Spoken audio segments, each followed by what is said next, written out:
All right, moving on to the Jurassic.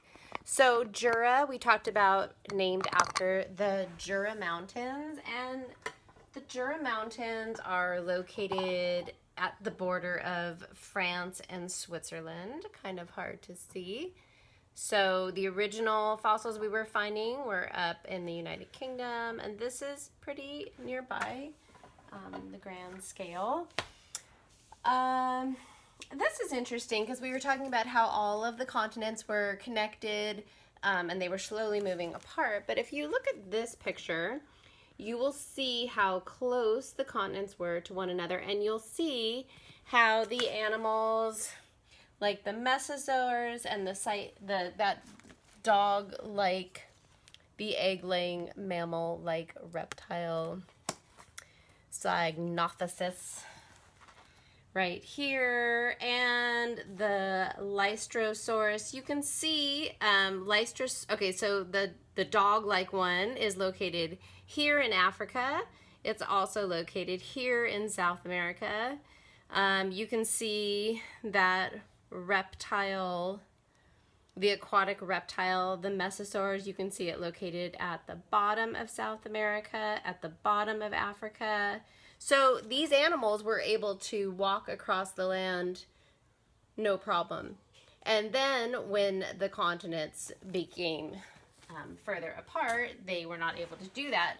And that's how we know the continents moved, because we can find evidence of animals on two different continents, and that's what the conclusion that scientists came to. So, who are we going to talk about first for the Jurassic? Let me move this down a bit. Okay, you can see Jurassic. So,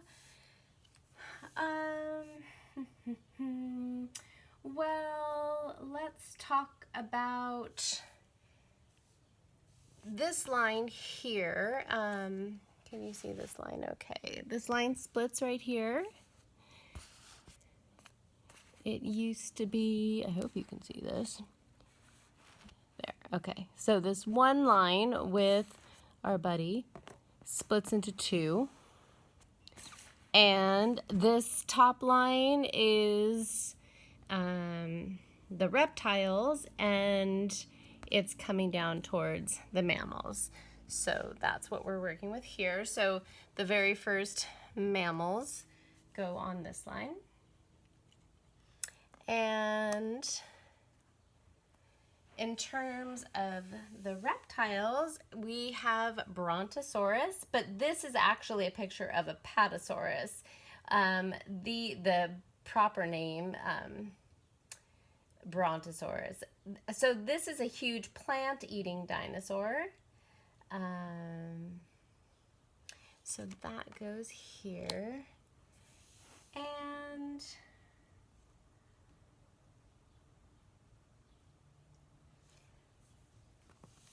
we have isn't this cute, on his two legs, and it's one of the indicators that makes us know that it is an ancestor to the birds, because it's on two legs. So the Thecondontia comes down here on this line.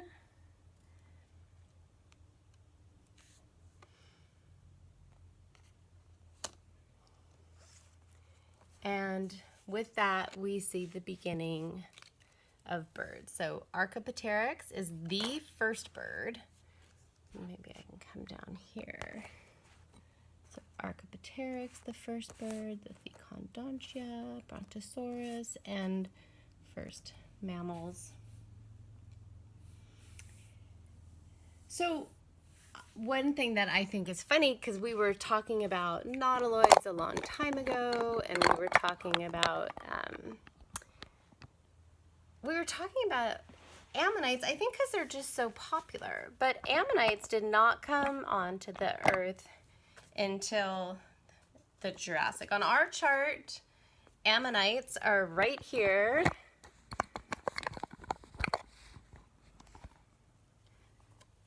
On the mollusk line.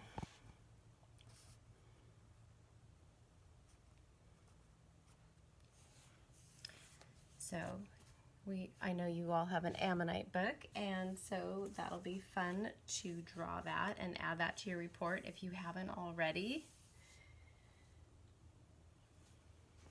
Stegosaurus made an appearance during this time, so here's kind of what the world would look like during this time. You can see the conifers, you can see the Brontosaurus or the Apatosaurus, and you can see,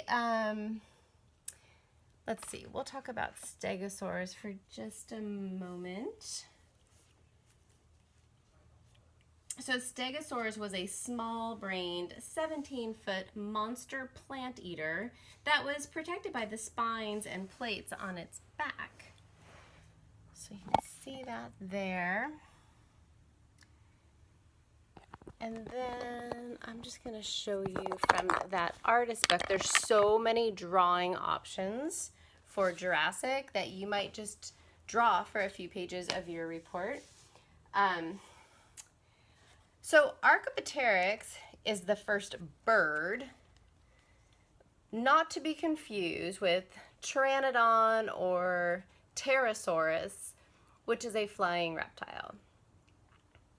And so I'm putting Pterosaurus up here, and I just wanted to show you some of the pictures that you might be interested in drawing. And so we have a Stegosaurus. The Stegosaurus is 20 feet long. So I will put this on Seesaw if you want to add Stegosaurus. Oh, I wanted to point this out too. So this is Diplodocus, and I wanted to make sure you noticed that is not the same as Diplodocus. So we had talked way back about Diplodocus with that neat wedge head that helped it change direction in the water very quickly. They both have the prefix diplo. So this is, I'm sorry, wrong, wait, where am I? It's hard to do this. So Diplodocus is a giant plant-eating dinosaur, 87 feet long. And so diplo, if you look up the prefix, it means both sides. So I wonder what they're referring to. Is it because it has a tail? It kind of looks similar on both sides. I'm not sure. That's something for you to research on your own. What else would be fun to draw? Here is an Ichthyosaur, which is one of those sea-going reptiles. Make those really sharp teeth. So on our chart, that's the Symbospondylus. Say that 3 times fast. And here's the Cynognathus, 6 feet long, the mammal-like reptile. And on our chart, that's the one that looks like this.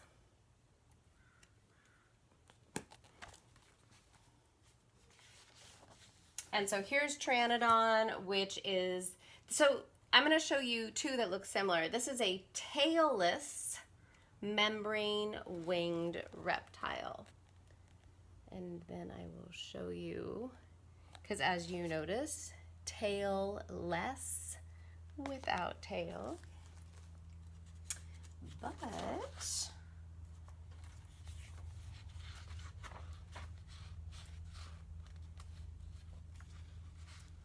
that one? Okay, so this one is Rhamphorhynchus, 4 feet long, and it's a membrane winged reptile.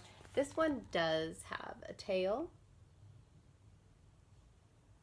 And on the chart I showed you of what it might look like if you were walking around during the Jurassic, these do have tails.